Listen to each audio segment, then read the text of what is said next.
Bismillahirrahmanirrahim. Assalamualaikum warahmatullahi wabarakatuh. Alhamdulillahi ala ihsani wa syukru lahu ala taufiqihi wa amtinani wa asyhadu an la ilaha illallah wahdahu la syarika lahu ta'ziman li sya'ni wa asyhadu anna Muhammadan abduhu wa rasuluhu da'a ila ridwani. Allahumma salli alaihi wa ala alihi wa ashabihi wa ikhwani. Hadirin dan hadirat yang dirahmati Allah Subhanahu wa taala, sebagaimana dijelaskan oleh para ulama bahwasanya seorang muslim atau seorang mukmin, seorang hamba masuk surga dengan rahmat Allah Subhanahu wa taala, terhindarkan dari neraka karena ampunan Allah Subhanahu wa taala, dan meraih derajat di surga karena amalannya. Orang masuk surga dengan rahmat Allah bukan dengan amalannya, dan dia terhindar dari neraka jahanam karena ampunan Allah Subhanahu wa taala, namun derajat surga dia raih sesuai dengan amalannya. Sebagaimana firman Allah Subhanahu wa taala, ya, walikullin darajatum mimma amilu. Masing-masing memiliki derajat berdasarkan amalan mereka. Udkhulul jannata bima kuntum ta'malun. Masuklah surga kalian berdasarkan amalan kalian. Oleh karenanya di dunia ini adalah tempat untuk kita beramal sebanyak-banyaknya. Sebagaimana kata Ali bin Abi Thalib radhiyallahu anhu, al-yauma amalun bila hisab. Sekarang yang ada amal, tidak ada yang menghisap kita. Akan tapi wagodan hisabun bila amal. Namun esok di akhirat sudah tidak bisa beramal lagi. Yang ada hanyalah hisab. Maka seorang berusaha untuk menjaga kalau dia beramal soleh agar amal solehnya tidak gugur dan tidak berkurang pahalanya. Karena itulah bekal dia bertemu dengan Allah Subhanahu wa taala. Bekal dia untuk menghadapi sakaratul maut adalah amal solehnya. Bekal dia untuk di alam barzah, sebagaimana dalam hadis, seorang dalam alam barzah maka datang seorang yang berwajah tampan rupawan, terus beraroma wangi, maka ditanya kepadanya, siapa, man anta, siapa engkau? Maka dia berkata, ana amaluka saleh, aku adalah amal baikmu selama di dunia. Dan sebaliknya ada seorang yang datangi dengan orang yang buruk rupa, dengan bau yang sangat tidak enak, maka dia bertanya, man anta, siapa engkau? Maka orang itu berkata, ana amaluka sayyi, aku adalah amal burukmu selama di dunia. Maka bekal kita di alam barzah adalah amal soleh, apalagi ketika menghadapi kesulitan-kesulitan dan rintangan-rintangan yang ada di hari kebangkitan kelak. Maka saya ingin mengingatkan bahwa kita semua selain beramal soleh, ada perkara yang lebih penting, yaitu menjaga amal tersebut agar tidak gugur dan juga tidak berkurang nilainya. Ibnu Qayyim dalam kitabnya Al-Wabilus Sayyib pernah menyampaikan suatu perkataan yang indah. Dia berkata, laisa sya'nu fil amal, innama sya'nu kulla sya'ni fi hifdzil amal mimma yufsiduhu wa yuhbituhu. Perkara yang paling utama bukanlah masalah beramal soleh. Beramal soleh penting, tetapi innama sya'nu kulla sya'ni, perkara yang lebih penting dan sangat terpenting adalah fi hifdzil amal mimma yufsiduhu wa yuhbituhu, yaitu menjaga amal jangan sampai rusak. Kita sudah kerjakan jangan sampai rusak atau gugur. Kemudian beliau berkata, wa ma'rifatu ma yufsidul a'mal fi hali wuqu'iha, dan mengenali apa yang bisa merusak amal ketika amal sedang dikerjakan, wa yubtilha wa yuhbituha ba'da wuqu'iha, apa saja pembatal amal ketika sedang mengerjakan amal tersebut. Dan ada juga pembatal yang muncul belakangan, amalnya sudah sah, tahu-tahu dibatalkan belakangan. Min ahammi ma yanbaghi an yufattisha alaihi al-'abdu, ini perkara yang paling penting seorang untuk memeriksa dirinya. Wa yahris ala amalihi wa yahdharahu, dan dia berusaha untuk menjaga amalnya dan waspada terhadap penggugur atau perusak amal atau pengurang pahala amal yang dia kerjakan. Ini nasihat penting dari Ibnu Qayyim rahimahullahu taala. Karena jangan sampai kita hanya semangat beramal, ternyata amal kita bermasalah. Bisa jadi tidak diterima sejak awal, atau diterima kemudian digugurkan oleh Allah Subhanahu wa taala karena kita melakukan pembatal-pembatal atau penggugur amal soleh. Allah bercerita tentang suatu kaum yang mereka menderita pada hari kiamat kelak. Allah berfirman, amilatun nasibah tasla naron hamiyah, yaitu orang-orang yang amilah, yang itu yang bekerja keras, nasibah, letih, Namun bagaimana di neraka kelak? Tasla naron hamiyah. Mereka masuk ke dalam neraka yang panas. Padahal mereka amilatun nasibah, bekerja keras dan berletih-letih. Al-Imam Ibnu Katsir rahimahullah taala menyebutkan dalam tafsirnya riwayat dari Umar bin Khattab radhiyallahu anhu ketika dia mendatangi tempat tinggal seorang rahib. Kemudian Umar memanggilnya, "Ya rahib, wahai rahib." Fa asyraf. Kemudian rahib tersebut keluar. Kemudian Umar melihatnya. Kemudian Umar pun menangis. Umar menangis melihat rahib tersebut. Maka ada yang bertanya kepada Umar, "Wa ma yubkik? Apa yang buat kau menangis wahai Amirul Mukminin, wahai Umar?" Maka Umar berkata, "Tadzakartu qaulahu ta'ala 'amilatun nasibah tasla naran hamiyah." Aku ingat firman Allah Subhanahu wa taala tentang orang-orang yang letih, berletih-letih dan bercapek-capek di dunia beramal, namun ternyata masuk neraka. Yaitu Umar menafsirkan di antara contohnya adalah orang-orang Nasara, yang mereka Allah sifati dengan waladhdallin, yaitu orang-orang yang tersesat, beramal soleh, semangat, namun tidak ada ilmunya. Di antaranya mereka kemudian mengharamkan sebagian mereka kalau ingin mencapai tingkatan tinggi tidak menikah, ya, rahbaniyah, tidak mau punya anak, tidak mau punya istri. Mereka menganggap itu adalah tingkatan yang tinggi, padahal tidak ada nilainya di sisi Allah, bahkan menyebabkan mereka masuk neraka jahanam. Maka Umar pun menangis mengingat ayat ini. Kasihan lihat pendeta sudah tua tersebut, sudah puluhan tahun di atas agamanya, berusaha susah payah, tidak menikah, tidak punya anak, hilang dari kebahagiaan keluarga, ternyata di akhirat masuk neraka jahanam.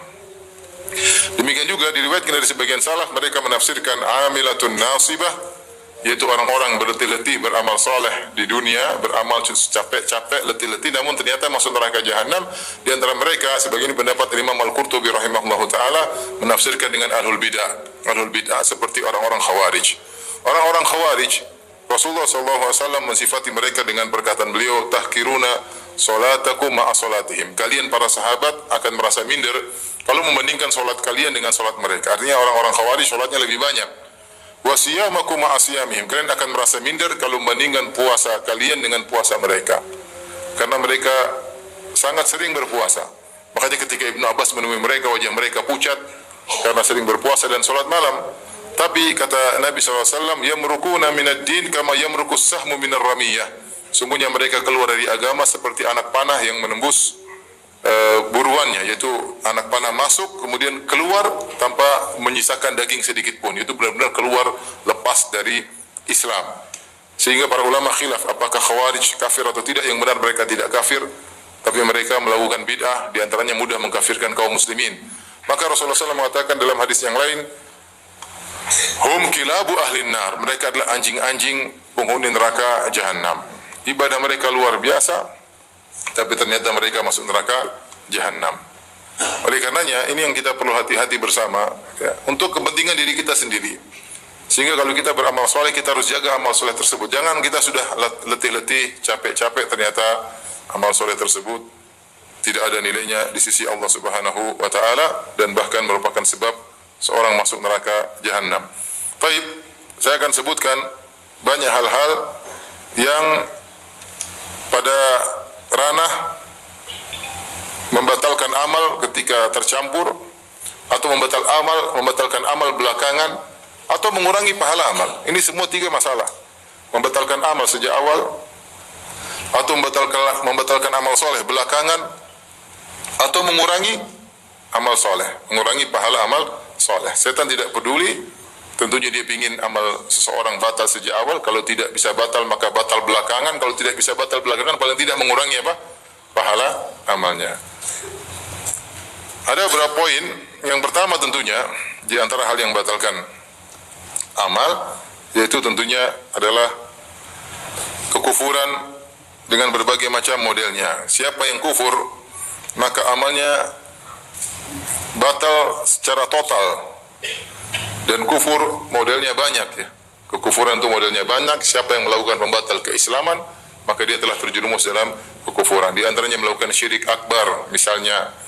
Di antaranya misalnya dia mengejek syariat Allah Subhanahu wa taala, mengejek syiar-syiar Allah, ya, mengejek ayat-ayat Allah, mengejek Nabi Muhammad sallallahu alaihi wasallam, namanya istihza biddin, mengejek agama, maka dia kufur kepada Allah Subhanahu wa taala.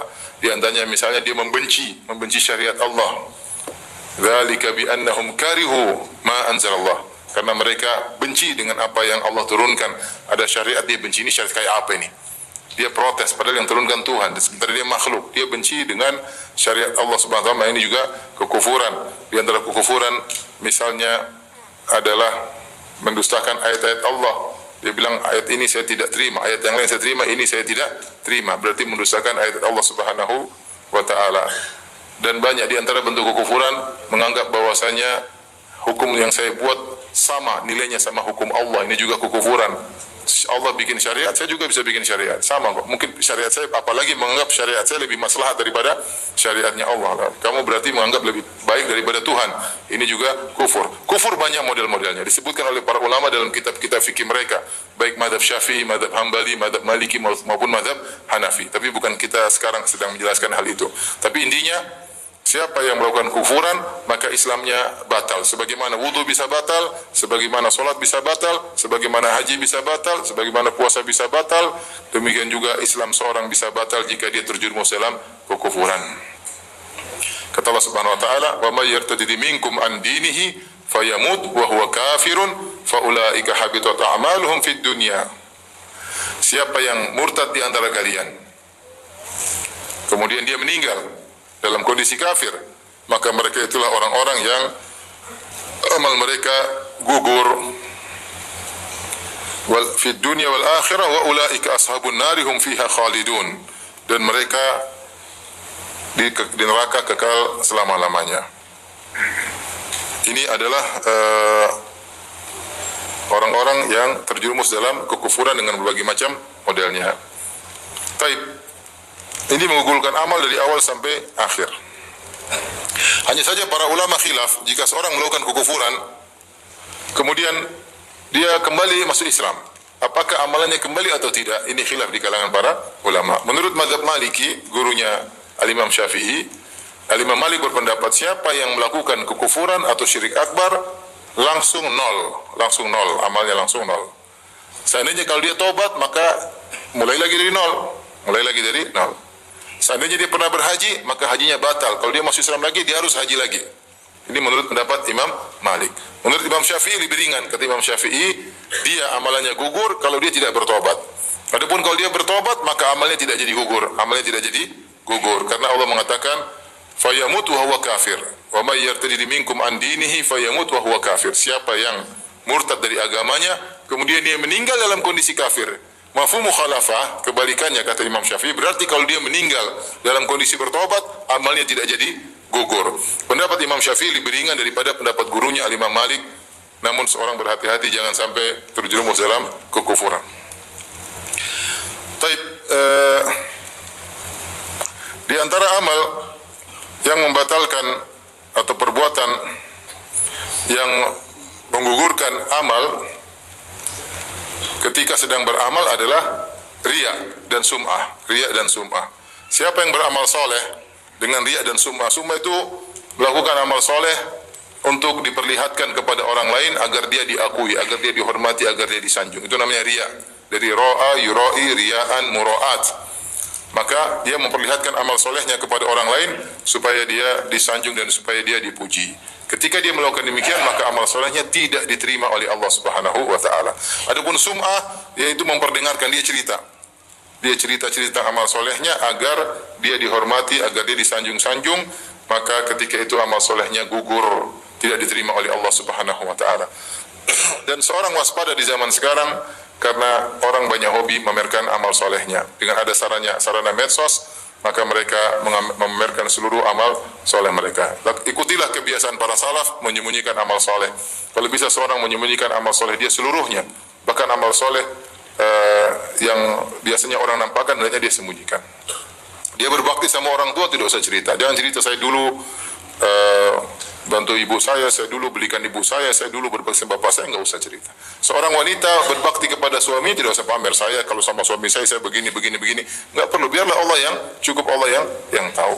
Semua amal soleh disembunyikan.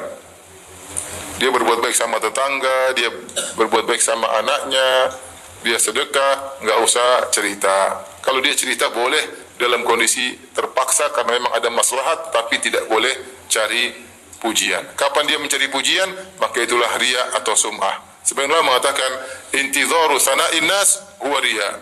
Menanti-nantikan pujian manusia itulah riya. Kita bisa amal soleh tunggu dipuji nih, lagi nunggu, belum dipuji, masih nunggu dipuji, sudah apa? Sudah riya. Pas dipuji, inilah yang saya pingin. Berarti pas, itulah riya sesungguhnya, sudah terbukti. Kapan dia beramal soleh nunggu pingin dipuji, itu sudah riya dan sum'ah. Maka seorang bersihkan dirinya dengan mengetahui kapan dia beramal, Allah sudah tahu. Wa ma anfaqtum min khairin fa innallaha bihi alim. Apapun yang kau infakkan sedikit pun Allah tahu. Kalau Allah sudah tahu, sudah. Enggak usah perlu yang lain tahu. Maka hati-hati jangan terbawa dengan kebiasaan banyak orang suka pamer amal soleh. Karena kita enggak tahu kapan kita publish, kita ikhlas atau kita riya. Tipis banget. Supaya hati-hati yang enggak usah dipublish, enggak usah diceritain. Baik. Di antara amal yang bisa membatalkan amal soleh setelah dilakukan amal soleh, yaitu membatalkan sedekah. Allah telah berfirman, "Wala tubtilu a'malakum." Janganlah kalian batalkan amalan-amalan kalian. Jaga amal tersebut, jangan dibatalkan. Di antaranya adalah sedekah yang ikhlas jadi batal gara-gara alman wal adha.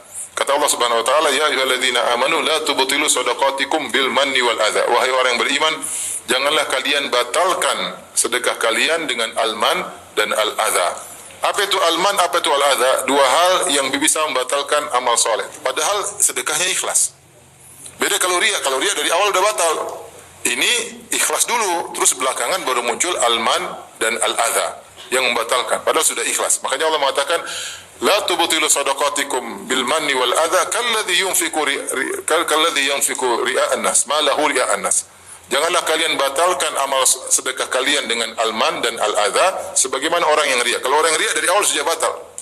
Ini kita cerita tentang orang yang ikhlas, kemudian belakangan dia melakukan alman dan al-adha. Apa itu alman? Alman adalah orang yang merasa punya jasa budi kepada orang yang dia bantu, sehingga dia merasa mentang-mentang terhadap orang yang dia bantu. Kata Ibnu Hajar rahimahullah ta'ala, alman asalnya adalah amalan hati, namun terkadang terungkapkan dengan lisannya. Jadi kalau kita bantu orang, jangan kita merasa kita hebat, kita merasa dia rendah, kita merasa dia punya hutang budi sama saya, sehingga ada timbul mentang-mentang. Justru kita ini bersedekah supaya hati kita bersih. Hati kita bersih karena tujuan sedekah adalah membersihkan hati. Kata Allah Subhanahu wa taala, "Khudz min amwalihim shadaqatan tutahhiruhum wa tuzakkihim biha." Ambillah sedekah dari mereka untuk mensucikan mereka dan bersihkan mereka. Orang kalau sering sedekah hatinya bersih. Karena dia peka kepada sesama kaum muslimin, dia menyayangi kaum muslimin. Bukan dia bersedekah untuk sombong dan mentang-mentang. Kapan sedekah tidak membersihkan hatinya, malah mengotori hatinya, maka sedekah tersebut menjadi dosa besar. Karena timbul alman. Alman itu mengugurkan sedekah. Makanya Rasulullah SAW mengatakan, "Salasatun la yukallimuhumullahu yaumal qiyamah." 3 orang yang Allah tidak ngajak ngobrol mereka, tidak berbicara dengan mereka pada hari kiamat kelak. Wala yanzuru ilaihim. Allah tidak memandang mereka dengan pandangan rahmat pada hari kiamat kelak. Wala yuzakkihim. Allah tidak ampuni dosa-dosa mereka. Walahum adzabun alim. Dan bagi mereka azab yang pedih. Kata Nabi SAW di antaranya al-mannan. Al-mannan. Al-mannan yaitu orang yang merasa tinggi karena membantu orang lain. Lihat orang lain dia merasa, saya yang bantu. Sehingga dia semakin bersedekah semakin angkuh. Maka untuk mengobati penyakit ini, kita harus tahu bahwasanya kalau kita membantu orang lain, justru dia yang berjasa buat kita. Gara-gara kita bantu dia, kita dapat pahala. Gara-gara kita bantu dia, harta kita ditambah oleh Allah Subhanahu wa taala. Gara-gara kita bantu dia, maka kita diselamatkan dari kematian yang buruk dan banyak manfaat sedekah. Dia cuma makan, selesai. Manfaat yang didapatkan sedikit dibandingkan manfaat yang kembali kepada kita. Saya sering sampaikan, ada orang mungkin dia melihara anak yatim di rumahnya. Biaya melihara anak yatim tersebut mungkin sedikit, taruh 1 bulan 2 juta. Tapi Allah kasih dia harta berlimpah-limpah gara-gara dia memelihara anak-anak yatim tersebut. Mana yang lebih beruntung? Dia atau anak yatim? Dia yang lebih beruntung. Oleh karena jangan merasa kalau kita bantu orang bahwasanya dia utang budi sama, hilangkan itu semua. Itu sebab alman. Dan itu bisa membatalkan sedekah kita yang tadinya ikhlas. Dan ini potensinya muncul kalau orang itu bikin masalah sama kita. Potensinya bakalan muncul kalau orang itu bikin masalah sama kita, maka namanya alman. Tapi yang kedua al-adha. Apa bedanya alman dan al-adha? Al-adha bahasa Arab artinya menyakiti dengan kata-kata. Ini biasanya sudah berserta man, jadi dia merasa mentang-mentang maka dia menyakiti. Dia bilang, kalau bukan saya, kamu dulu sudah mati. Kalau bukan saya, kamu dulu. Jangan sekali-kali kita menyakiti hati orang yang pernah kita bantu, baik berupa harta maupun yang lainnya. Jangan kita mengungkit jasa-jasa kita sehingga dia tersakiti.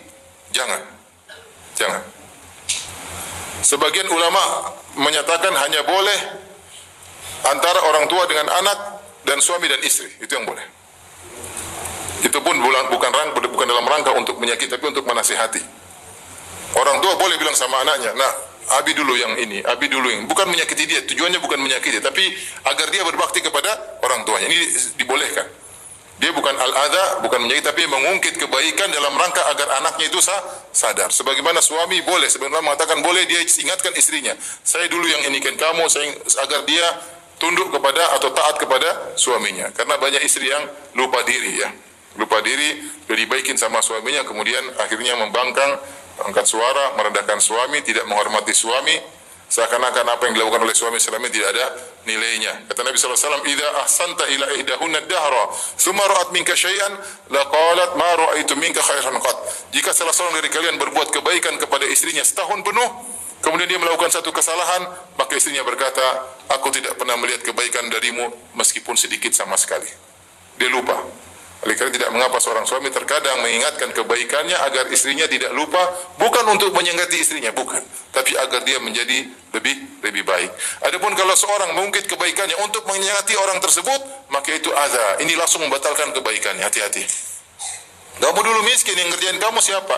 Yang buat kamu diterima pekerjaannya siapa? Itu sama. Itu langsung amal kita gugur ketika itu, karena kita menyakiti hatinya.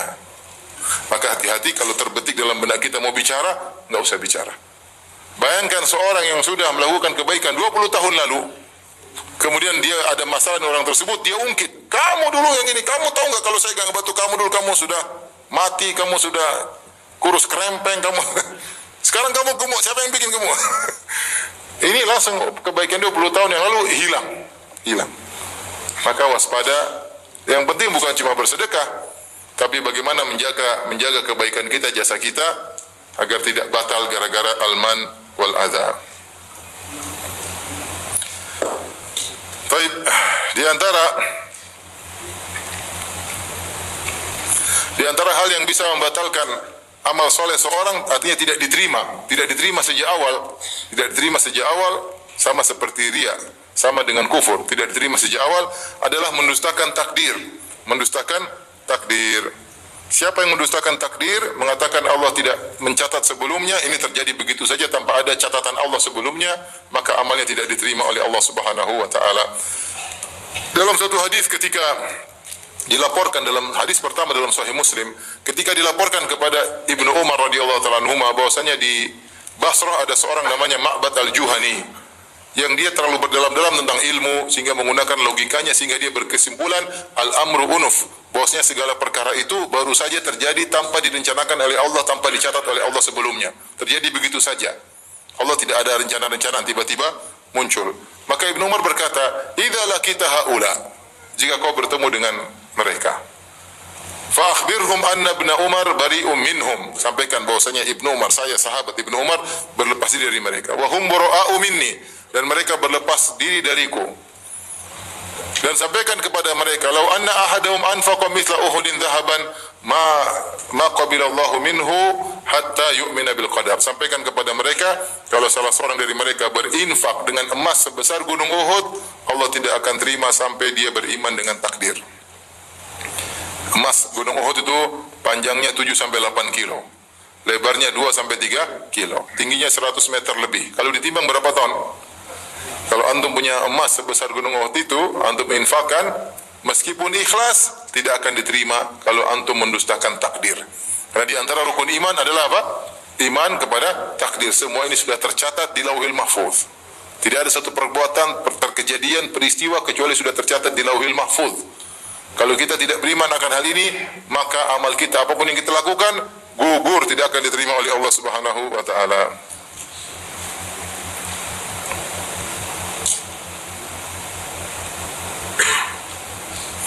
Demikian juga dalam hadis Rasulullah SAW bersabda, walau anfaqta mithla Uhudin dhahaban fi sabilillah ma qabilahu Allahu minka. Kata Nabi, kalau kau berinfak dengan emas sebesar gunung Uhud di jalan Allah, Allah tidak akan menerima darimu hatta tu'mina bil qadar, sampai kau beriman kepada takdir. Wa ta'lama anna ma asabaka lam yakun liyukhti'ak, dan kau tahu bahwasanya apa yang menimpamu tidak akan meleset karena sudah ditakdirkan. Wa anna ma akhta'aka lam yakun liyusibak, dan apa yang meleset darimu tidak akan mengenaimu.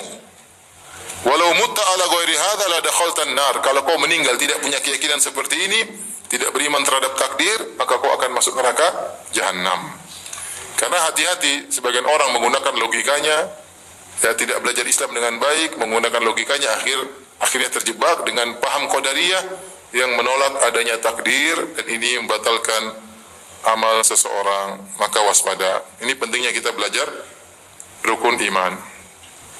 Di antara amalan yang bisa membatalkan amal soleh adalah, atau perbuatan yang bisa membatalkan amal soleh adalah meninggalkan salat asar. Meninggalkan salat asar.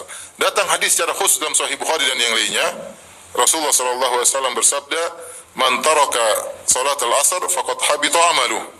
Siapa yang meninggalkan salat asar, maka telah gugur amalnya. Man taraka salat al-asr faqad habita amaluh. Siapa yang meninggal salat asar maka telah gugur amalnya. Ada khilaf di kalangan para ulama, apa maksudnya gugur amalnya? Ada yang mengatakan amalnya gugur seluruhnya, jadi nol. Ada yang mengatakan amal dia pada hari itu. Ada yang mengatakan amal dia ketika mau dilaporkan ke Allah, karena sore malaikat angkat amalannya ke Allah, ternyata dia malah tidak salat asar, maka amalan seharian gugur. Amalan seharian gugur. Maka seorang jangan sampai meninggalkan salat asar. Kadang pulang kerja capek, letih, kemudian tidur, tidak salat asar, maka ini bahaya. Hendaknya seorang jangan meninggalkan salat asar, dan berusaha jangan menunda-nunda salat asar. Rasulullah SAW sebutkan di antara sifat orang munafik yaitu menunda-nunda salat asar sampai menjelang adzan. Kata Nabi, tilka salatul munafik, itulah salat orang munafik. Dia menunggu-nunggu sampai matahari sudah mau terbenam, tiba-tiba dia rajin mendadak, langsung semangat Allahu Akbar. Tadinya ngobrol terus, maka seorang beriman jangan tunda-tunda salat asar. Segera dilakukan salat asar. Di antara hal yang batalkan amal soleh seseorang adalah bersumpah mendahului Allah, bersumpah mendahului Allah. Sok tahu tentang Allah Subhanahu wa taala dengan sumpah. Dalam hadis disebutkan tentang dua orang yang saling bersaudara. Kemudian yang satu rajin maksiat, yang satu rajin ibadah. Yang rajin ibadah selalu menegur yang teman yang suka bermaksiat. Dia mengatakan, "Ya fulan, aqsir, wahai fulan, berhentilah." Tapi temannya tersebut tidak mau berhenti. Terus maksiat, sampai satu hari temannya melakukan maksiat yang tidak biasanya. Maka dia mengatakan, "Ya fulan aqsir, wahai fulan, berhentilah dari maksiatmu." Ternyata si fulan yang ditegur marah. Dia berkata, "Da'ni wa rabbi." Biarkan aku dengan Tuhanku. Ngapain kau ikut campur urusanku? Ini salah juga ya. Dia salah, tapi dia emosi. Dia bilang, "Abu Ifta alayya raqiba." Apakah Allah utus kamu jadi pengawasku? Sudah ada malaikat, ngapain kau ngawasi saya? Ini perkataan orang ini benar atau salah? Salah. Karena nahi mungkar harus ditegakkan. Saking jengkelnya dia bilang, "Ngapain kau ngurus saya? Biar saya urus dengan Tuhan. Kau ngapain tegur-tegur saya? Emang kau ditugaskan Allah untuk nyatatin saya? Sudah ada malaikat raqib atid, ngapain kau ikut-ikut?" Ngomongannya gitu. Itu dia emosi ketika ditegur tersebut, dan ini ucapan salah dari orang ini, pelaku maksiat ini. Dia jengkel, ditegur terus, dan yang menegur lebih jengkel lagi. Akhirnya dia berkata, "Wallahi la yaghfirallahu lak." Demi Allah dia bersumpah, Allah tidak akan mengampunimu. Nah ini masalahnya. Dia mendahului Allah, bahkan dia bersumpah. Maka Allah matikan kedua-duanya. Allah mengatakan, "Man dzalladzi yata'ala alayya alla aghfira li fulan." Siapa yang berani-berani bersumpah atas namaku, bahwasanya aku tidak akan mengampuni si fulan, hati-hati. Waqad ghafartu lahu wa ahbattu amalak. Sungguh aku telah mengampuninya dan aku gugurkan amal solehmu. Maka akhirnya orang yang tukang maksiat tadi diampuni dosa-dosanya, Allah berkehendak ampuni dia. Yang orang yang sombong atau orang yang mendahului Allah, sok tahu tentang Allah, bersumpah, maka amalnya gugur. Abu Hurairah radhiyallahu anhu ketika meriwayatkan hadis ini, dia berkomentar, "Takallama bi kalimatin aw baqad dunyahu wa ukhrah." Sungguh orang ini telah mengucapkan satu perkataan yang perkataan tersebut menghancurkan dunianya dan akhiratnya. Maka seorang jangan pernah mendahului Allah dalam banyak hal. Jangan bilang, "Ini orang ini enggak mungkin diampuni." Enggak mungkin.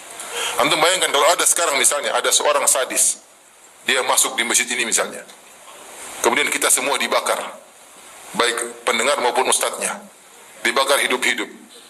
Terus ada orang lihat, tidak akan diampuni. Mungkin pikiran kita begitu kan? Tapi ternyata kalau dia bertobat diampuni. Seperti kisah Ashabul Ukhdud, Allah sebutkan dalam surat Al-Buruj. Kata Allah, innal ladzina fatanul mu'minina wal mu'minati thumma lam yatubu falahum adzabu jahannam wa lahum adzabul hariq. Sungguhnya orang-orang yang membakar kaum mukminin dan membakar kaum mukminin hidup-hidup, dibakar kaum mukminin, kaum mukminat, ribuan orang dibakar hidup-hidup sambil menikmati pembakaran tersebut, nonton, ketawa ketiwi, nikmati pembakaran tersebut. Kata Allah, thumma lam yatubu, kemudian mereka tidak bertobat, maka bagi mereka adab yang pedih, bagi mereka adab yang bakar. Ketika Allah berfirman, kemudian mereka tidak bertobat, mereka diadab. Berarti kalau mereka bertobat, diazab atau tidak? Tidak. Siapa yang lebih bejat dari Fir'aun? Fir'aun bejat atau tidak? Sangat bejat. Tetapi Allah masih beri dia kesempatan untuk bertobat. Buktinya Allah kirim Musa dan Harun, dua nabi bahkan. Dan Allah wasiatkan kepada Musa dan Harun, faqula lahu qawlan layyinan la'allahu yatadhakkaru aw yakhsha. Wahai Musa dan Harun, ucapkanlah kata-kata yang lembut, siapa tahu Fir'aun sadar. Siapa tahu Fir'aun sadar. Bahkan Allah berikan mukjizat, namun dasar Fir'aun kepala batu ya. Akhirnya mati dalam kondisi kafir. Seandainya dia bertobat, diterima enggak tobatnya? Bahkan di antara orang setelah Nabi wafat, ada sebagian orang ngaku sebagai nabi. Murtad atau tidak jadi ngaku sebagai nabi? Murtad. Di antara mereka ada yang sadar masuk Islam lagi, kemudian berjihad di jalan Allah dan meninggal mati syahid, ada. Oleh karena jangan kita karena lihat orang maksiat kita emosi, model kamu ini tidak bakalan diampuni oleh Allah. Enggak boleh. Enggak boleh. Maka tidak boleh kita mendahului Allah. Tidak boleh juga kita mengatakan ini jangan mendahului Allah. Kita bilang ini demi Allah ini pasti masuk surga. Enggak boleh. Enggak boleh. Ketika ada Ummul Ala memuji Utsman bin Maz'un. Utsman bin Maz'un seorang sahabat yang sangat zuhud, terkenal rajin ibadah. Ketika dia meninggal, maka Ummul Ala berkata, sungguh mulia engkau wahai Utsman, laqad akramakallah, sungguh Allah telah memuliakan engkau. Maka Nabi tegur, wa ma yudriki, dari mana kau tahu Allah memuliakan dia? Dari mana kau tahu? Inilah arjulahul khair, adapun saya berharap dia dapat kebaikan karena dia orang soleh. Tapi dari mana kau pastikan bahwasanya Allah telah memuliakan dia? Enggak ada yang tahu. Karena hal gaib, hal gaib. Kemudian Nabi mengatakan, adapun saya pun saya tidak tahu tentang bagaimana diriku. Maka kita tidak tahu, jangan pastikan hal yang gaib.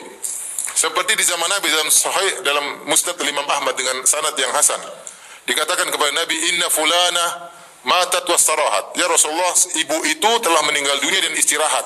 Seperti kata-kata orang sekarang, telah istirahat di peristirahatan yang terakhir. Faqadiban Nabi SAW, Nabi pun marah. Nabi berkata, innama yastarihu man ghufira lahu. Sungguhnya yang istirahat kalau sudah mati itu yang diampuni oleh Allah Subhanahu wa taala. Dari mana kau tahu dia diampuni oleh Allah Subhanahu wa taala? Enggak ada yang tahu. Maka kita jangan pastikan seorang masuk surga kecuali yang sudah Allah sebutkan atau Nabi sebutkan. Kalau Abu Bakar di surga jelas, Nabi bilang Abu Bakar di surga, Umar di surga, Utsman di surga, Ali di surga, 10 sahabat Nabi bilang di surga. Kita boleh, Bilal di surga boleh. Tapi selain itu jangan kita pastikan. Kita mengatakan mudah-mudahan masuk apa? Surga. Tidak boleh juga kita bilang pasti masuk neraka kecuali yang telah dipastikan oleh Allah Subhanahu wa taala. Oleh karenanya jangan mendahului hal-hal yang gaib. Makanya di antara hal yang konyol sebagian dai mengatakan kita pasti masuk surga. Saya pernah dengar orang ceramah seperti itu. Kelompok kita ini pasti masuk surga. Masya Allah. Bahkan ada yang parah lagi. Kalau ada kelompok lain masuk surga gara-gara kita. Ada lagi, si wali fulan bisa matikan neraka jahanam. Allahu Akbar. Main-main dengan gampang-gampang. Nanti di akhirat bisa matikan neraka jahanam. Ya Allah. Nabi aja berdoa, Rabbana atina fid dunya hasanah wa fil akhirati hasanah wa qina adzab. Benar. Di antara doa yang paling sering dibaca Nabi, wa qina adzabannar, jauhkanlah kami dari azab neraka jahanam. Ini dibilang wali fulan, Habib fulan bisa matiin neraka jahanam. Enggak boleh berlebihan. Baik. Di antara hal yang bisa menggugurkan amal soleh adalah menentang Rasulullah SAW. baik perkataan maupun perbuatan. Allah berfirman di awal surat Al-Hujurat, ya ayyuhalladzina amanu la tarfa'u aswatakum fawqa sautin nabi. Ya ayyuhalladzina amanu la tuqaddimu baina yadayillahi wa rasulihi wattaqullaha innallaha samii'un 'alim. Ya ayyuhalladzina amanu la tarfa'u aswatakum fawqa sautin nabi wa la tajharu lahu bil qawli kajahri ba'dikum li ba'din an tahbata a'malukum wa antum la tash'urun. Wahai orang beriman, janganlah kalian mendahului Allah dan Rasulnya. Ya, sungguhnya Allah Maha mendengar dan Maha mengetahui. Wahai orang beriman, janganlah kalian mengangkat suara kalian di atas suara Nabi, dan jangan kalian besarkan suara kalian sebagaimana kalian kalau berbicara besar di antara kalian. Antahbatu a'malukum, bisa jadi amal kalian gugur, wa antum la tash'urun, sementara kalian tidak sadar. Misalnya kita tahu syariat wanita berjilbab, kemudian kita menyedih. Kenapa sih wanita? Coba kalau tidak berjilbab kan lebih nyaman. Ini namanya ide, kasih ide sama Allah. Ini enggak boleh. Syariat Allah sempurna atau tidak? Sempurna. Al-yawma akmaltu lakum dinakum. Maka jangan kasih ide tentang syariat Allah. Ya. La mu'aqqiba li hukmi, tidak ada yang bisa protes terhadap hukum Allah Subhanahu wa taala. Dia itu Tuhan, kamu itu manusia, kekuranganmu banyak. Kamu ngurus istri aja enggak bisa, mengurus hukum-hukum. Ngurus anak aja nggak bisa, mengurus hukum-hukum. Allah Subhanahu wa taala ngurusi alam semesta, ngurusi matahari, ngurusi rembulan, ngurusi bintang-bintang, mengurusi laut, mengurusi semua alam semesta, hewan-hewan diurusi oleh Allah. Allah bikin aturan yang begitu kokoh, terus Allah turunkan hukum buat kamu supaya kamu baik, kamu bilang saya tidak terima.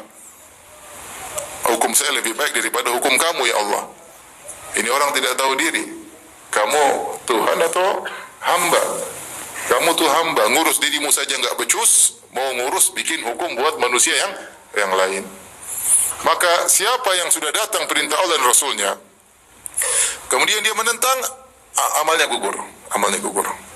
Kata Ibnu Qayyim rahimahullah, jangankan menentang hukum, sepakat dengan hukum Nabi, hanya ngomongnya keras saja, la tarfu aswatakum fawqa sautin nabi wa la tajharu lahu bil qawli kajahri ba'dikum li ba'din an tahbata a'malukum wa antum la tash'urun. Jangan kalian angkat suara kalian, jangan kalian berbicara keras dengan Nabi seperti kalian bicara di antara kalian, bisa jadi amal kalian gugur dan kalian tidak sadar.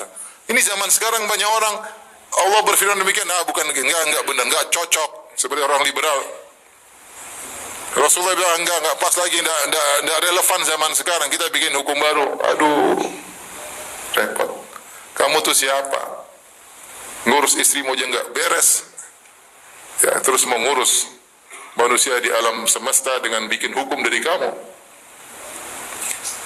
Oleh karenanya kalau hukum semua dari manusia, pasti nanti ada yang protes, ada yang diuntungkan, ada yang tidak diuntungkan, dan demikian. Expire, kemudian ini dan seterusnya. Kalau mau hukum yang benar adalah hukum Allah Subhanahu wa taala. Intinya di antara hal yang menggugurkan amal seorang ketika dia tahu ini hukum Allah dan Rasulnya, kemudian dia menentang.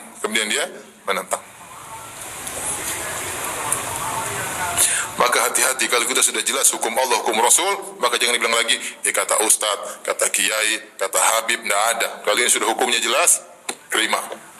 Benar-benar dari Allah dan Rasulnya, maka terima. Kalau kata-kata terus, nggak akan berhentinya. Sekarang Allah bilang, orang kafir di neraka, Yaunas di neraka, orang liberal bilang, ada juga orang liberal mengatakan enggak di surga. Kata Ustadz di surga. Allah bilang di neraka, dia bilang kata Ustadz di mana? Di surga. Allah bilang jangan mohon ampunan bagi orang kafir yang sudah meninggal dunia, tidak apa-apa. Kita mohon ampun buat mereka. Allah menyuruh pakai jilbab, tidak apa-apa, enggak pakai jilbab. Yang penting sopan. Sopan bagaimana? Sesuai dengan tradisi. Kalau di kantor sopan ya buka jilbab, kemudian betis kelihatan sedikit, sopan. Itu namanya jilbab versi kantor. Tapi kalau di pantai ya bikini, itu yang sopan. Kacau seperti ini. Kalau sudah jelas hukum Allah dan Rasulnya, jangan coba-coba berpaling, apalagi menentang, maka akan gugur amal. Tapi di antara hal yang bisa menggugurkan amal, artinya tidak diterima sejak awal, adalah bikin bid'ah dalam agama. Itu ritual-ritual agama yang tidak pernah diajarkan oleh Nabi SAW dan tidak pernah diajarkan oleh para sahabatnya. Maka seorang tidak usah berbuat ritual-ritual yang tidak pernah diajarkan. Oleh karenanya Ibnu Umar radhiyallahu ta'ala anhu, ketika ada orang bersin, dia Hashim, kemudian dia bilang alhamdulillah wassalamu ala rasulillah. Dia gandengkan alhamdulillah dengan solawat atau ucapkan salam kepada Nabi. Maka Ibnu Umar tegur, bukan begini. Cukup bilang apa? Alhamdulillah atau alhamdulillahirabbil alamin. Mau salawat kapan saja, tapi jangan bikin ritual salawat bersama dengan alhamdulillah rabbil alamin bacaan ketika bersin. Paham? Nanti ada orang bikin bid'ah lagi. Hashim, alhamdulillahirabbil alamin arrahmanir rahim maliki yaumiddin iyyaka na'budu al-Fatihah. Tapi al-Fatihah kan bagus, iya, tapi bukan dibaca setiap kali bersin. Kau baca kapan saja boleh, tapi jangan kau bikin baca al-Fatihah ritual setelah apa? Bersin. Saya pernah ditanya, Ustaz, apa hukum salat birrul walidain? Apa lagi salat birrul walidain? Enggak ada salat. Salat sudah jelas banyak. Jangan bikin lagi salat-salat baru. Imam Nawawi rahimahullah mengkritik beberapa salat yang beliau sebutkan sebagai bid'ah yang mungkar, di antaranya seperti salat raghaib dan juga salat 100 rakaat malam nisfu Sya'ban. Beliau ingkari, Imam Nawawi. Kenapa tidak ada ritual seperti itu? Nabi tidak pernah mengajarkannya, para sahabat tidak melakukannya. Kalau seorang mau bikin, setiap orang boleh bikin kreasi dalam agama, agamanya jadi kacau. Satu ibadah sambil loncat-loncat, satu ibadah sambil menari-nari, katanya dapat pahala. Lah bagaimana? Nanti satu ibadah sambil dangdutan, dapat pahala. Kalau begitu ceritanya, ngapain diutus Rasul? Seorang bikin ibadah masing-masing. Makanya tidak boleh seorang alhamdulillah asyim terus alhamdulillahirabbil arrahmanir rahim maliki yaumiddin waladdallin amin. Tidak boleh. Tidak boleh. Baca Quran bagus-bagus, tapi jangan dijadikan sebagai ritual setelah apa? Bersih. Paham? Itu maksudnya. Kalau enggak nanti banyak kreasi, dan itu semua ibadah yang tidak diajarkan oleh Nabi tertolak. Kata Nabi SAW, man ahdatha fi amrina hadha ma laysa minhu fahuwa rad. Siapa yang mengadakan perkara dalam agama ini yang tidak ada contoh dari kami, maka tertolak. Lihatlah berbagai macam akidah-akidah baru yang muncul. Ada namanya wahdatul wujud. Ibnu Arabi mengatakan Tuhan bersatu dengan makhluk. Ada pengikutnya sampai sekarang, masih ada buku-bukunya. Ini bid'ah. Kita bilang baik, nggak bisa. Bertentangan dengan tauhid. Bagaimana Allah bersatu dengan apa? Makhluknya, nggak mungkin. Saya ditanya, Ustaz, bagaimana hukum salat birrul walidain? Saya bilang tidak ada. Maksudnya apa salat birrul walidain? Mungkin untuk berbakti sama orang tua. Nanti kalau bikin salat ini, salat lama-lama ada salat poligami. Nah, jangan bikin salat sudah jelas. Jangan bikin salat baru. Bahkan Imam Nawawi mengingkari, Imam Nawawi rahimahullah, ulama Syafi'i, mengingkari orang yang mengangkat jenazah sambil berzikir keras-keras. Ini tidak ada contohnya. Imam Nawawi dalam bukunya sebutkan tidak boleh, ini tidak ada contohnya. Orang mengangkat jenazah dengan khusyuk, dengan tenang, bukan malah berzikir apa? Keras-keras. Intinya, kalau kita mau lakukan ibadah yang jelas sudah sangat banyak. Mau kita kerjakan semua nggak bakalan bisa. Maka tidak usah bikin kreasi-kreasi baru yang tidak jelas. Hidup nggak usah spekulasi. Yang jelas-jelas kita kerjakan, yang nggak jelas kita tinggalkan aja. Lebih hati-hati. Kalau perkara dunia, silakan spekulasi, silakan berkreasi. Kalau perkara agama, ya sudahlah, ikut sunnah Nabi. Kita kan ahlu sunnah wal jamaah. Sunnah wal jamaah apa? Mengikuti sunnah Nabi. Sunnah Nabi itu apa? Yang dilakukan oleh Nabi, itu namanya sunnah Nabi. Paham? Kalau Nabi tidak lakukan, namanya bukan sunnah Nabi.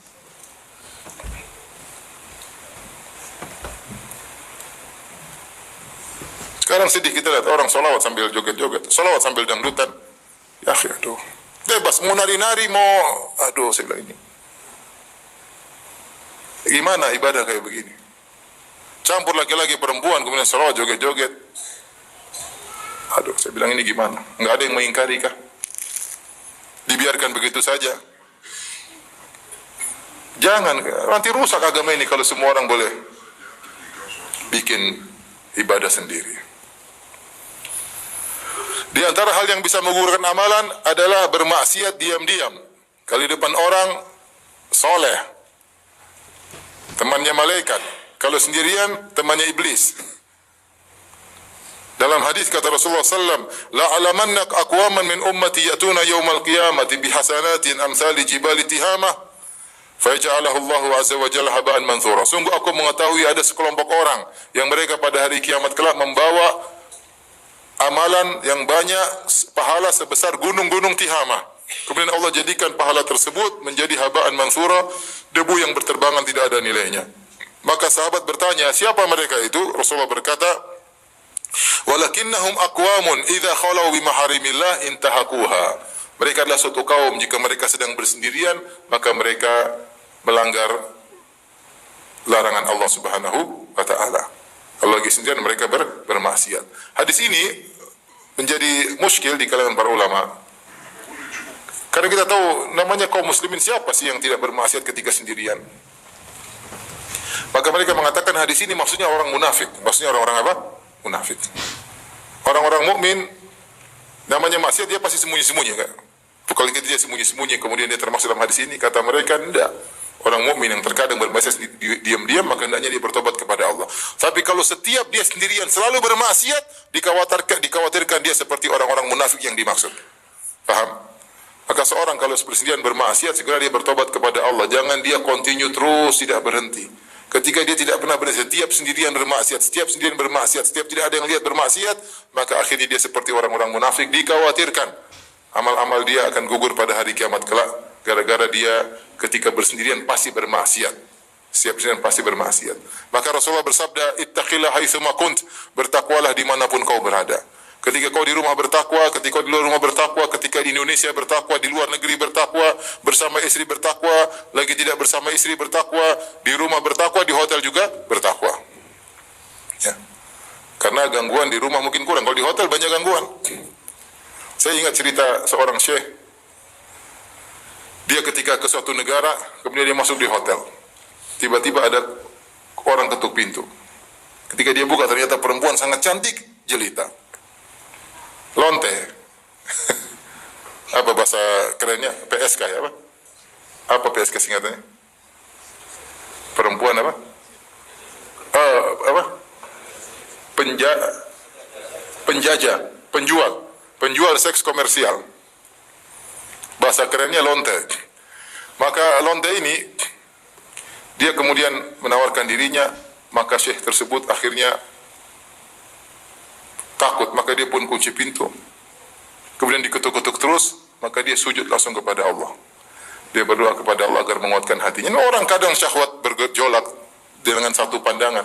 Apalagi tinggal nggak ada orang, istri di rumah, istri di Saudi semua, nggak ada yang tahu. Kalau dia mau maksiat sudah nggak ada yang tahu. Maka dia sujud minta kepada Allah, minta kepada Allah, minta kepada Allah. Nanti jam berapa lagi ada yang ketuk lagi. Siapa tahu jam 12 goyang. Dia sujud terus sampai akhirnya sampai pagi nggak ada lagi yang ketuk-ketuk. Mungkin lantainya udah tidur. Akhirnya dia selamat. Ketika dia pulang turun di Jeddah, begitu turun dari pesawat tiba-tiba ada telepon. Abu Fulan, iya, saya Abu Fulan. Kenapa? Anak saya, putri saya sudah waktunya menikah, saya ingin tawarkan untuk kamu. Masya Allah. Gara-gara meninggalkan lonte dapat istri berikutnya. Oleh karenanya, di antara cerita juga saya dengar ketika ada sekelompok orang pergi ke suatu negara kafir, kemudian ternyata mereka bermaksiat di negara kafir tersebut. Negara Islam mungkin mereka takut. Begitu di luar sana dia bermaksiat. Kemudian dia didatangi oleh wanita, teman-temannya dia tidak mau, teman-temannya sudah pada zina, dia menyendiri. Ketika dia menyendiri didatangi oleh seorang perempuan khusus untuk dia. Maka dia bilang, jangan, saya ini kena AIDS, jangan berhubungan dengan saya ini kena AIDS. Dia bohong, supaya dia tidak digauli, supaya dia tidak berhubungan. Dia bilang, saya ini kena AIDS, jauh-jauh. Kata perempuan tersebut, tenang, saya juga kena AIDS, tidak apa-apa. Itu teman-teman juga semua kena AIDS. Allahu Akbar, ngeri. Jadi intinya, kita ini kadang kalau di depan banyak orang, seperti teman malaikat. Kalau sendirian, kayak temannya siapa? Iblis. Jika seorang bertakwa kepada Allah, kalau namanya manusia terjerumus dalam kesendirian, itu wajar, namanya beriman, tapi dia segera bertobat. Tapi kalau terus-terusan, ini yang jadi masalah. Maka jadi seperti orang-orang munafik, yang mereka setiap tidak ada yang melihat mereka bermaksiat kepada Allah Subhanahu wa Ta'ala.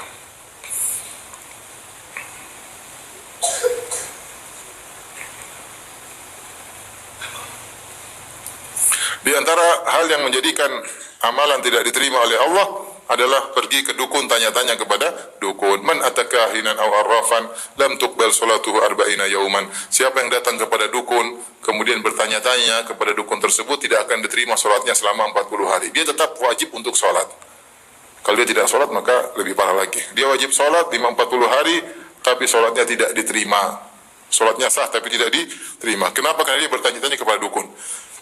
Ini baru bertanya kepada dukun. Kalau percaya kepada kabar dari dukun tentang masa depan, maka dia telah kafir. Karena yang tahu masa depan cuma Allah Subhanahu wa taala. Ini sekedar tanya-tanya saja. Maka dari sini dilarang seorang untuk membuka-buka ramalan-ramalan bintang. Jangan buka-buka. Kata para ulama, membuka-buka ramalan bintang, pingin cari tahu tentang nasib dia, sama dengan bertanya-tanya kepada dukun. Saya bintang Libra, apa sih nasibnya bulan ini? Ini bulan apa ini? Bulan apa? Februari. Bulan Februari. Akhir Februari, uang berkurang diomelin istri. Waduh. Begitu pulang benar, wah dia malah, kamu nih nggak punya duit. Oh iya benar ya. Akhirnya hatinya terikat dengan ramalan tersebut. Mulailah dia setiap ada masalah dia buka ramalan. Dan Nabi berkata, man 'allaqa syai'an wukila ilaihi. Siapa yang menggantungkan dirinya dengan sesuatu, maka dia akan dibuat bertawakal kepada sesuatu tersebut. Maka hukum melihat ramalan bintang, pingin tahu sama dengan bertanya kepada para dukun, tidak diterima salatnya selama 40 hari. Al-Qurtubi punya bantahan yang mudah. Dia mengatakan, ya akhi, coba suatu kapal di zaman dia dulu. Suatu kapal dinaiki oleh 3.000 orang. 3.000 orang tersebut kira-kira tanggal lahirnya sama atau beda? Beda. Kira-kira semua bintang ada di situ enggak? Semuanya pasti ada di situ. Kemudian tenggelam, sama-sama tenggelam. Nah, ini bintangnya beda-beda semua, tenggelam semua dalam waktu yang sama. Kalau harusnya bintangnya beda-beda, nasibnya beda-beda, harusnya ada yang tenggelam, ada yang loncat, ada yang terbang, harusnya demikian. Ketika semua tenggelam bareng-barang, menunjukkan bintang-bintang tersebut tidak ada faedahnya. Paham? Maka jangan pernah buka ramalan bintang. Karena solat Anda tidak akan diterima selama 40 hari.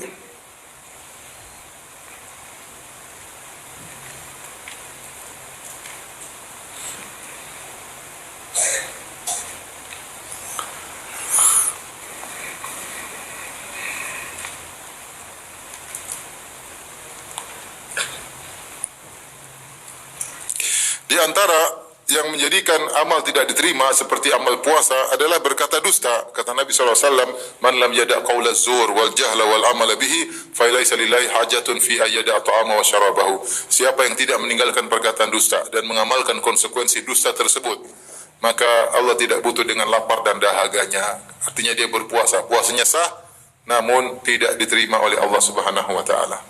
Saya sering sampaikan, saya pernah mengisi salah satu stasiun TV terkenal, bukan di TV-nya tapi di pegawai-pegawainya, tentang hal ini. Saya sampaikan hadis ini. Kemudian mereka bertanya, Ustadz, kami dipaksa oleh direksi untuk bikin berita palsu, terutama musim politik. Apakah puasa direksi tidak diterima? Enak aja, kalian juga enak. Saya bilang semuanya enak aja melemparkan kesalahan kepada direksi. Kalian juga ikut-ikutan dusta. Hati-hati. Hanya karena duniawi, kemudian kita mengorbankan apa? Pahala akhirat kita. Di antara yang mengurangi pahala adalah menyimpan anjing yang bukan anjing yang diizinkan oleh syariat. Kata Nabi SAW, man amsaka kalban yanqusu min amalihi kula yaumin qirat. Wa fi riwayatin qiratan. Siapa yang menyimpan anjing, memelihara anjing, maka setiap hari amalannya akan berkurang 1 qirat. 1 qirat seperti gunung. Ada yang dalam riwayatnya 2 qirat, seperti 2 gunung Uhud. Illa kalba harthin aw kalbi masyiyah. Kecuali anjing yang diizinkan. Anjing diizinkan seperti anjing untuk berburu, kalbu saidin. Di antaranya anjing masyiyah, anjing yang menjaga hewan ternak. Di antaranya kalbu harthin, anjing yang ditugaskan untuk menjaga kebun. Itu tidak jadi masalah. Itu diizinkan. Sebagian ulama mengkiaskan seperti anjing yang digunakan untuk menangkap orang yang punya narkoba dan semisalnya. Adapun anjing yang tidak terkait dengan hal-hal ini disimpan di rumah, maka ini akan mengurangi pahala seorang setiap hari 1 gunung Uhud. Dia saja amal solehnya belum tentu sampai 1 gunung Uhud. Gimana berkurang? Sayang. Ini kebiasaan orang-orang bule, jangan diikuti. Jangan diikuti. Apalagi anjingnya mendolimi orang. Betapa sering kita lewat rumah orang, anjingnya gonggong. Kita dilihat seperti wajah pencuri. Bukan orang takut. Sampai ada kawan saya, dia bilang, Ustadz, saya ini dia gemuk sekali. Dia bilang, saya kalau nimbang Ustadz, timbangannya bukan begini, langsung balik ke kiri. Saking beratnya. Saya kalau main di laut Ustadz, kemudian saya dengan teman-teman datang, anjing-anjing itu ngeser ke saya terus. Karena saking gemuknya dia. Tapi mengganggu, sudah kurang pahala, menzalimi orang. Orang digonggong takut atau tidak? Takut ya akhir. Makanya tidak boleh. Kalbul akur, anjing yang mengganggu orang lain itu boleh dibunuh. Yang mengganggu orang lain. Kalau anjing tidak mengganggu tidak jadi masalah. Tidak jadi masalah. Anjing-anjing liar tidak mengganggu. Tapi ada anjing yang jahat selalu mengganggu, menggigit. Sampai kasus kemarin di Jakarta Timur, pembantunya dimakan sama anjing. Anjing kan melihara anjing butuh biaya. Dagingnya harus ini, anjingnya gede. Ketika tidak ada makanan, pembantunya dimakan. Kemarin di sebelah Ciras apa itu? Ya, situlah daerah Jakarta Timur. Subhanallah. Maka orang mukmin jangan ikut-ikutan kebiasaan orang kafir. Terkadang biaya kasih makan 10 anak lebih ringan daripada biaya kasih makan 1 ekor apa? Anjing. Apalagi anjing besar, makannya khusus, belum ininya, belum anunya, belum ininya. Buang-buang uang, pahala berkurang tiap hari, kadang menzalimi orang lain. Cari pahala sana, kasih orang anak yatim, orang miskin banyak, kirim ke Palestina kemana. Maka ini mengurangi pahala setiap hari seperti 1 gunung Uhud, sementara pahala dia sendiri amal solehnya belum tentu sebesar itu.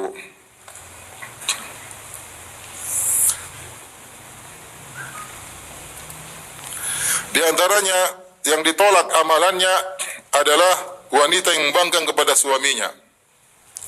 Ithnani la tujawizu salatuhuma ru'usahuma. 2 orang yang salatnya tidak akan melewati kepalanya, itu tidak akan diterima oleh Allah Subhanahu wa taala. Abdun abaqa min walihi hatta yarji ilaihim, yaitu budak yang kabur sampai kembali kepada tuannya. Wa imra'atun asat zaujaha hatta tarji. Wanita yang membangkang kepada suaminya sampai dia kembali kepada suaminya. Hati-hati ini kepada para ibu-ibu. Jangan suka membangkang kepada suami. Kalau membangkang kepada suami, salatnya tidak diterima oleh Allah Subhanahu wa taala. Rugi. Kemudian juga dalam hadis yang lain, salasatun la tujawizu salatuhum adhanahum. 3 orang yang salatnya tidak akan diterima. Al-abdul abik hatta yarji. Hamba budak yang kabur sampai kembali. Wa imra'atun batat wa zawjuha 'alaiha sakhit. Seorang wanita istri yang tidur sementara suaminya marah sama dia. Dia cuek aja. Suaminya ngomel-ngomel, dia pakai selimut tidur. Ini tidak diterima salatnya sampai dia kembali kepada suaminya. Wa imamu qaumin wa hum lahu karihun. Perhatikan ini. Imam yang dibenci oleh makmumnya. Ada imam model begini. Terlalu pede, tidak ada yang jadi imam, dia maju sendiri jadi imam. Bacaannya kicau beliau, kacau balau. Al-Fatihah salah, bacaan salah, lagu nggak enak, tapi mau jadi imam. Ditegur marah-marah. Semua orang mau tidak sholat di belakang dia, masjidnya cuma di situ. Akhirnya mereka sholat situ, benci sama dia, ini imam, sholat tidak terima. Jadi imam ini bukan masalah gengsi-gengsian. Imam ini adalah kedudukan syar'i. Rasulullah yang suruh. Harus ada syarat-syarat untuk menjadi imam. Kata Rasulullah SAW, ya ummukuma, ya akra'ukum, ya ummul qaum akra'uhum li kitabillah. Yang menjadi imam yang paling mahir dalam Al-Quran, itu yang paling berilmu, yang ngerti. Para sahabat dulu keilmuan mereka dalam Al-Quran sama, itu paling berilmu. Itu yang berjadi imam, bukan gengsi-gengsian. Jangan mereka jadi imam. Kalau terjadi imam, tidak ada yang suka, ditegur nggak mau, tetap ngeyel pengen jadi imam. Nah, orang jadi imam gengsi, imam masjid, imam besar di masjid kecil. Akhirnya sholatnya tidak diterima. Kasihan.